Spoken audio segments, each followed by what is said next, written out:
Good morning, welcome back to the Hotshot Haven, man. Just doing a quick little video on the importance of having high idle on your diesel vehicle. As winter approaches, high idle becomes more and more vital.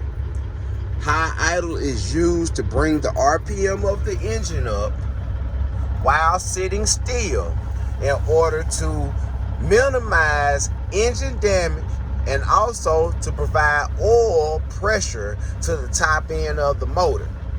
Also, one of the biggest, most overlooked reasons for high idle in a large diesel engine such as a Caterpillar or Cummins, especially if you got an older truck, is when it's 30 degrees outside and you can't high idle the truck and get the RPMs up, your engine temperature will drop dramatically.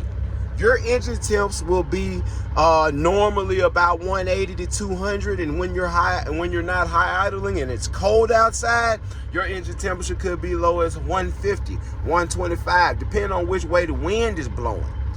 Therefore, at night, if you don't have an APU, your heater will not be functioning properly. What does that mean? Your ass could possibly freeze to death. Where is your high idle located? Right there, cruise control. In the mornings, when you first crank the truck up and it's been sitting without running all night long, let it run for about a minute and then initiate high idle to get the oil pressure and get oil to the top end of the motor. It also warms the motor up faster and makes the heat work better.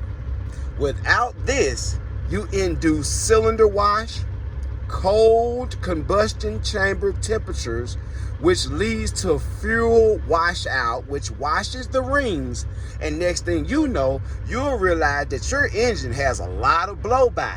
So we're not playing like that, kids. So at night, bump it up. You may not only have to bump it up to maybe 800, but just bump the RPMs up until you see your oil pressure rise. Therefore, you know you have good oil flow and circulation, and you can keep the combustion temperatures up high enough to keep your coolant warm so you can stay warm. And on a byproduct, in a Peterbilt, this switch right here is for cruise control and high idle. It's not just a switch. Ask me how I know. It's not a switch, it's a module. Guess how much the module costs, y'all? $1,900. So if you need cruise control and you don't have cruise control, or you need high idle and you don't have high idle, and it's because of that switch right there, you may be out of close to $2,000. How you like them apples?